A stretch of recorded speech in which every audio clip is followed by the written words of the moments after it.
전도가 안 된다고 그러세요. 열정은 모든 일을 할 수 있습니다. 하나님께서 받은 그것을 나누어 주는 것. 우리 모두는 다 선교사다. 선교를 통해서 나누어 줄 때 행복이 있는 거예요. 하나님이 기뻐하시는 비즈니스 선교 4가지 키워드 4인 4색에서 곧 공개하겠습니다.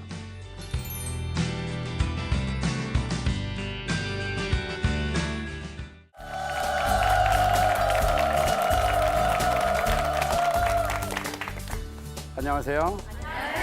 만나서 반갑습니다. 저는 아제르바이잔에서 사역하고 있는 최용섭 선교사라고 합니다. 저는 또 아제르바이잔에서 사업을 하고 있는 또 사업가이기도 하고요. 그동안 사업을 하면서 얻었던 경험 중에 한 부분인 정직에 대해서 오늘 이야기를 하려고 합니다.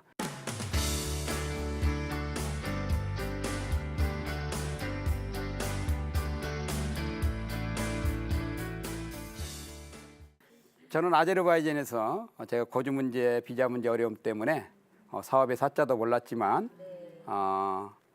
사업 3년에서 한 3년, 5년, 5개월 정도, 6개월 정도 맨 땅에 해득이 하듯이 사업을 해본 적이 있습니다. 굉장히 힘들었고요, 어려웠고요. 선교사가 사업한다고 해서 많은 주변 동료들로부터 또 아내로부터 미쳤다는 소리도 많이 들었습니다. 그때마다 오기가 생겼고 그때마다 나중에 누가 미쳤는지는 한번 보자. 그러한 마음을 가지고 사업을 했습니다. 공사 기간을 또 한 달을 앞당겨서 해달라고 그러는 거예요. 한 달이라는 시간을 앞당길 수는 없습니다. 그런데 그때 영부인께서 부탁을 하셨기 때문에 제가 한번 최선을 다해보겠습니다 하고 4월 마지막까지 공사를 완벽하게 마무리를 했습니다.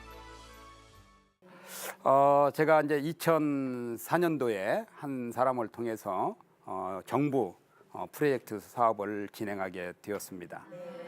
근데 짧은 공기인데 저한테 공사 기간을 또 한 달을 앞당겨서 해달라고 그러는 거예요. 그러면서 영부인을 찾아갔습니다. 영부인이 저한테 부탁을 하는 거예요.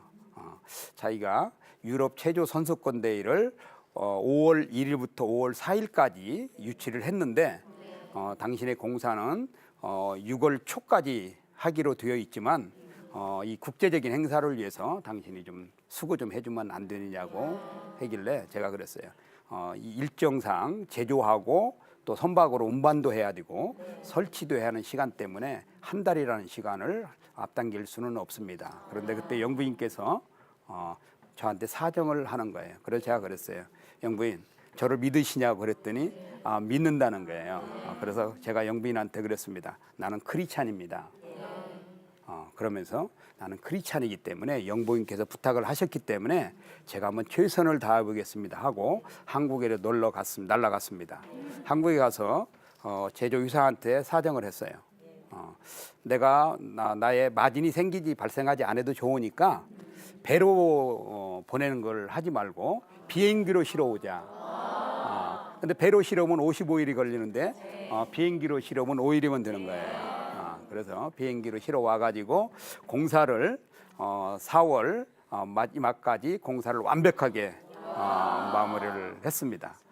마무리를 하고 5월 1일부터 4일까지 유럽의 40개 국가들이 와가지고 아주 성대하게 이 체육 행사를 마무리를 했어요. 그러고 나서 바로 행사가 끝나자마자 영부인께서 저를 영부인실로 초대를 했습니다. 초대를 해가지고 영부인이 너무 고맙다고 그러는 거예요. 그때 제가 그랬습니다. 약속한 것을 지켰다. 그래서 나의 크리스찬의 정직한 모습을 보여주기 위해서 진짜 손해를 보면서라도 내가 이렇게 했습니다 하니까 영부인께서 그때 너무도 고맙다고 그 얘기를 하시고 지속적으로 저한테 프로젝트를 주어서 지금도 진행을 하고 있습니다. 그때 만약에 제가 크리스찬이라는 이야기를 안 하고 하나의 사업가로서 안 됩니다라든지 영부인한테 다른 재정적인 것을 요구를 한다든지 했으면 아마 저의 신뢰는 국가나 영부인으로부터 많이 실추되었을 텐데 참 크리스찬이라고 얘기를 하고 크리스찬적인 삶의 모습을 보여주려고 했기 때문에 아마도 영부인께서 저에게 더 감사의 표현을 하지 않았나 이런 생각을 하고 있습니다. 저는 세계 여러 나라에서 지금 사업을 하고 있어요. 올해까지 매출을 올린 액수가 한 7억 불 정도 되는데요. 7억 불이면 한국 달러로 치면 한 8천억 정도 됩니다. 전혀 놀라지 않잖아요. 목사가 선교사가 사업의 사업자도 몰랐지만은 지난 10년 동안 눈물겨운 이 사업의 현장에서 눈물을 흘리면서 가슴 아파하면서 마음 졸이면서 이런 사업을 일궈 왔습니다. 단지 사업은 초창기에는 생존하기 위해서 사업을 했어요. 그러나 사업이 커지면서 제가 하나님한테 이런 기도를 했습니다. 하나님, 어쩌자고 목사인 나를 선교사인 나를 내 사업을 제가 비자 받기 위해서 회사를 설립해 가지고 컴퓨터 5대를 가지고 회사를 설립을 했어요. 그때 첫 달 받은 수입이 얼마였냐면요 300불이었습니다. 근데 300불이었는데 딱 10년 지난 후에 하나님께서 저의 매출을 3억 불을 올려주셨어요. 근데 지금은 이제 7억 불의 매출을 올리고 있습니다. 근데 그때 기도할 때마다 하나님께서 저한테 이런 음성을 주셨어요. 하나님께서 내가 하는 일이 선교다. 내가 하는 일이 선교다. 이런 3번의 음성을 제가 듣고 그때부터 더욱더 감사함과 자부심을 가지고 하나님께 저에게 사업가로 세우신 것에 대해서 제가 열심히 일을 했습니다. 사업을 하면서 제가 제일 중점을 뒀던 것은 바로 제 파트너에 대한 배려였어요. 그 사람들을 인격적으로 존중해주고 그 사람들을 가족같이 생각해주고 어떻게 하면 나의 물건을 통해서 나를 만난 사람들을 통해서 행복하게 해줄까 이런 생각을 했고 무슬림이 됐든 뭐 다른 사람이 됐든 간에 만나면 늘 크리스찬이라고 이렇게 이야기를 했습니다. 그러니까 제가 크리스찬이라고 얘기를 했기 때문에 그 사람들하고 사업을 하면서 거짓말할 수 없잖아요. 속일 수 없잖아요. 왜 그러냐면 거짓말을 한다든지 속인다든지 상대방에게 피해를 준다고 하면 저거 봐 크리스찬들은 저 모양이야. 크리스찬들은 저 모양이야. 그럴 줄 알았어. 저는 이러한 소리를 듣기 싫었습니다. 그래서 제가 손해를 보더라도 제 마진이 줄어들더라도 최선을 다해서 상대방을 배려해주고 존경해주고 정직의 모습을 보였던 것이 오늘날의 최용섭이가 지금 있게 된 것입니다. 공사를 위해서 제가 대한항공 전세기를 띄웠습니다. 근데 돈이 얼마인 줄 아세요? 15억 5천만 원에 약속한 공기를 지켜야 하기 때문에 제가 손해를 보는 한이 있더라도 이렇게 합니다. 그 중심에는 무엇이 있었냐면 정직이라는 것이 작년까지 아제르바이잔 바쿠에서 건축의 건자도 모르는 제가 아제르바이잔 수도 바쿠에 종합운동장을 1년 만에 마무리를 다 했어요. 이제 제가 그 공사를 마무리하는 중에 KBS 글로벌 성공시대가 촬영하러 와서 그 생생한 현장을 찍고 또 촬영하는 중인데 대통령께서 현장을 방문해 주셔가지고 그림도 살아나고 그랬어요. 그때 대통령께서 8월 15일까지 이 공사를 끝낼 수 있겠느냐고 저한테 오셔서 물어보는 거예요. 그때가 이제 3월 15일 정도 됐는데요. 그때부터 8월 15일이면 딱 5달 남아 있는데 그때 공사의 진척도는 40%에서 한 45% 정도 더 큰 공사들이 남아 있는 이런 시간이었습니다. 그때 제가 대통령께 그런 이야기를 했어요. 대통령께서 저를 아시지만 저는 크리스찬입니다. 저는 크리스찬이고 제가 지금까지 대통령께서 저에게 주신 사업을 한 번도 공기를 어긴 적이 없고 대통령을 속여본 적이 없고 대통령을 실망시킨 적이 없기 때문에 이번도 마무리할 것입니다. 그랬더니 대통령께서 데이비 초이 믿는다고 하고 그냥 가셨어요.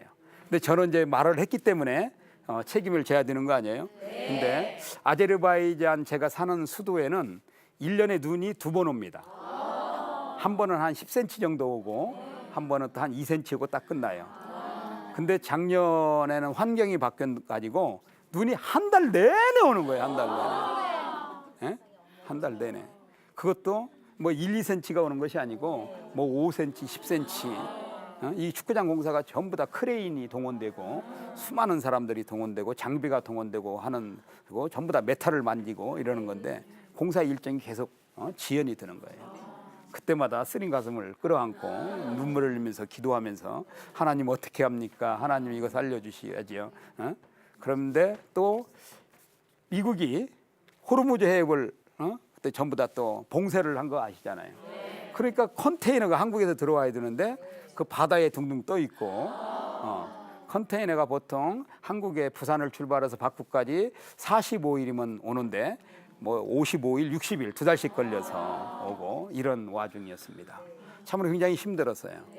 그때마다 많은 그 이제 국가의 기관에서라든지 비서실에서 이거 마무리할 수 있냐, 이거 마무리할 수 있냐, 저를 이제 압박을 가하고 어려움을 주었지만 그때마다 나는 크리스찬이기 때문에 절대로 당신을 속이지 않는다.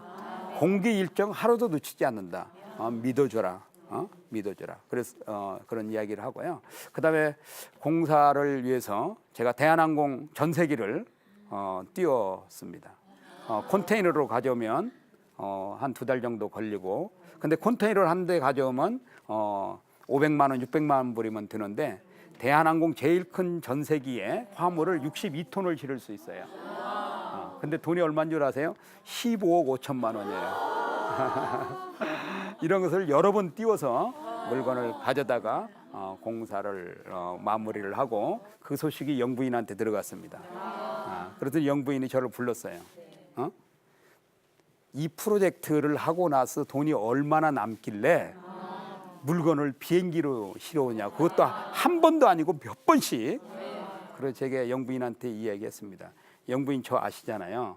저는 영부인한테 절대로 거짓말하는 사람 아닙니다. 약속한 공기를 지켜야 하기 때문에 제가 손해를 보는 한이 있더라도 이렇게 합니다. 작년 8월 15일 날 이제 종합운동장 모든 공사를 끝나고 대통령께서 현장에 방문을 하시기로 했습니다. 영부인도 오시고 국무총리, 장관들, 내각위원들, 국회의원들 각 방송사에서 전부 다 와가지고 테이프 끊고 테이프 끊는 자리에서 대통령께서 너는 진짜 아제르바이잔의 영웅이다. 아제르바이잔의 아제르바이잔에 수많은 기업이 와 있고 또 한국 기업도 와 있고 외국의 기업들 많은 사람들이 사는데 아제르바이잔을 위해서 사는 사람, 아제르바이잔을 위해서 기여하는 사람, 참으로 정직한 사람, 이런 얘기를 들었을 때 굉장히 마음에 뿌듯함과 감사함이 있었습니다. 제가 지금 세계 여러 나라에서 사업을 이렇게 하고 있는데요. 저는 경영학을 공부한 사람도 아니고 비즈니스를 제대로 배운 사람도 아닙니다. 그러나 사람들이 제 사업을 키워줬고 제 사업을 세계 글로벌 기업으로 이렇게 키워줬는데 그 중심에는 무엇이 있었냐면 정직이라는 것이 있었다고 하는 것이에요. 저는 이 정직이라는 것에 대해서 늘 어떻게 하면 내 이 말한 이 크리스찬에서 이 정직함을 지킬까 늘 기도하면서 싸우면서 이 정직이라는 데드라인을 저는 지켜왔습니다. 그래서 저는 정직은 이렇게 얘기를 했어요. 제 나름대로 정직은 세상을 변화시키는 에너지다. 정직은 사람을 변화시키는 선물이다. 정직은 세상을 변화시키는 영향력이다. 이렇게 저는 이야기를 합니다. 제가 사업을 이끌어 갈 때마다 저도 더 많은 돈 벌고 싶지 않겠어요? 네. 저도 어떻게든지 원가를 절감하고 싶고 상대방에게 낮은 단가라고 얘기하고 저는 높은 단가를 받고 싶고 얼마나 저도 이렇게 하고 싶겠어요. 그러나 그런 유혹이 한 번도 빠져본 적이 없습니다. 브라질에 꾸리치바라는 시가 있어요. 상파울루에서 비행기를 또 2시간을 타고 날아가야 하는 도시입니다. 그곳에 100년 된 축구클럽 회장이 저를 어떻게 알고 저를 초대를 했어요. 그래서 제가 가서 만나서 나는 조그만 나라의 이름 없는 사업가인데 어떻게 나를 알게 되었냐고 그래서 이런 이야기를 하면서 저를 불렀다는 거예요. 근데 자기가 이제 축구장을 공사를 하는데 외국의 많은 기업들한테 이제 컨셉을 받고 설계도를 받았는데 가격에 대해서 타당치도 않은 가격을 제시한다는 거예요. 그런데 당신은 진짜 정직한 사람이다라는 이야기를 많이 듣고 이런 공사를 단시간에 한다는 이야기를 듣고 저를 불렀다는 거예요. 그래서 제가 이제 모든 설계를 해가지고 제가 2억 불을 제시를 했어요. 2억 불이면 한 2,200억 정도 되는 건데요. 그래서 제출했더니 그 축구클럽 회장이 그러는 거예요. 진짜 너는 정직하게 이 저기를 재정적인 거 이것을 뽑아온 것 같다고 그래서 지금 일을 진행하고 있습니다. 많은 사람들에게 정직을 통해서 영향력을 줘야 한다고 저는 이렇게 생각을 합니다. 정직을 잊어버린 크리스찬, 그것은 바로 소금이 맛을 잊어버린 소금하고 다를 바가 없다는 거예요. 사람이 정직해질 때 하고자 하는 모든 일은 이룰 수 있다는 하는 것입니다. 저는 그래서 기업이 정직해야 된다는 거예요. 기업도 정직하고 기업을 운영하는 사람이 정직해야 된다고 하는 것입니다. 저는 한국에 회사를 설립하고 우리 직원들한테 물어봤어요. 야, 우리 회사 사원을 뭘로 할까? 뭐 좋은 얘기가 다 나왔어요. 좋은 얘기가. 그래서 제가 그랬습니다. 이거 아니다. 자, 지금부터 사원 발표하겠다. 자, 직원을 위한 회사. 제가 딱 그랬어요. 그러니까 자, 너희들이 직원을 위한 회사라고 안 썼지? 그러니까 나한테 불만 없지. 두 번째, 직원의 가족을 위한 회사. 딱 그랬어요. 그러니까 너희들 그 사원에 안 썼잖아. 그러니까 나한테 불만 표시하지 말라고. 그다음에 세 번째, 사회를 위한 회사. 사회를 위해서 너희들 안 썼잖아. 너희들 사원이 채택되지 않은 것에 대해서 회장인 나에게 불만을 갖지 말라고. 그래서 저는 직원들한테 먼저 정직한 CEO가 되고 싶었습니다. 그래서 회사를 설립하고 얼마 있지 않아서 추석이 돌아왔어요. 이제 저는 이제 현지에 있기 때문에 한국의 기업을 맡고 있는 이사분한테 전화가 왔어요. 이번 추석 선물은 5만 원짜리에서 8만 원 사이로 종합 선물 세트로 해서 이렇게 나눠주겠다고. 그래서 제가 그랬어요. 그렇게 하지 말라고. 먼저 선물 줘야 할 대상은 그 우리 빌딩에 입주해 있는 빌딩에 청소하시는 분, 관리하시는 분, 그다음에 주차하시는 분들 몇 명인가 알아가지고 그분들한테 20만 원씩 주라 그랬어요. 제가 왜 그렇게 할까요? 이 사람들이 어떤 기업을 하는지는 모르지만 참 저 사람들 정직한 사람들이다라는 것을 보여주고 싶었고, 또 우리 직원들한테 제가 그랬어요. 그런 거 필요 없다고. 이제 회사도 새로 되었고 우리 부인네들 얼굴도 모르니까 추석 선물을 좀 현금으로 주라고 그랬어요. 현금으로 주라고. 그래 100만 원씩을 주라고 그랬어요. 자꾸 우리 이사분께서 난리가 났어요. 무슨 소리냐 지금 회사 설립하고 회사 뭐 그런데 그래서 제가 그랬어요. 주대 직원들한테 현금으로 주면 배달 사고 나니까 말고 통장에 구자본을 다 받아서 통장으로 넣어주고 메시지를 다 보내라고. 추석 날부터 해가지고 제가 엄청난 전화를 받았습니다. 행복한 전화를. 저는 사업도 정직하게 합니다. 사업 운영도 정직하게 합니다. 왜요? 크리스찬이기 때문에. 제가 한국에 와서 많은 크리스찬들, 기업하는 크리스찬들을 만났습니다. 그런데 정직하지 않은 모습을 너무 많이 보면서 가슴 아파했습니다. 하나님께서 우리에게 믿음을 주셨으면, 하나님께서 우리에게 구원의 복음을 주셨으면 우리는 정직한 크리스찬으로서의 많은 사람들한테 기업이든 기업인이든 아니면 뭐 삶 속에서 많은 사람들에게 정직을 통해서 영향력을 줘야 한다고 저는 이렇게 생각을 합니다. 정직을 잊어버린 크리스찬, 그것은 바로 소금이 맛을 잊어버린 소금하고 다를 바가 없다는 거예요. 그래서 부모로서 부모는 자식들한테 정직한 부모의 모습을 보여줘야 됩니다. 선생님은 학생들한테 정직한 모습을 보여줄 때 거기서 인격적인 교육이 이루어진다고 저는 생각을 합니다. 아무쪼록 여러분이나 저나 그리스도 안에서 하나님께서 우리에게 주신 이 정직이라는 이 성품을 가지고 살아갈 때 많은 사람들이 우리를 통해서 영향력을 받지 않나 저는 이렇게 생각을 합니다. 오늘날 제가 이렇게 7억 불의 매출을 올리고 세계 열 몇 개 나라에서 사업의 현장이 곳곳에서 이루어지고 있고요. 알바니아에서는 축구장 공사를 위해서 1억 불 저희가 입찰자로 선정에 대해서 지금 추진을 준비하고 있습니다. 이러한 모든 것들이 제가 비즈니스 능력이 있어서가 아니라 그 사람들이 저를 정직한 사람이라고, 저 사람하고 사업하면 절대로 손해를 보지 않는다고 판단되었기 때문에 그 사람들하고 지금 이런 사업이 이루어지고 있다고 하는 것입니다. 그래서 아까 얘기했던 것처럼 정직은 세상을 변화시키는 선물이다라고 이야기하는 것입니다.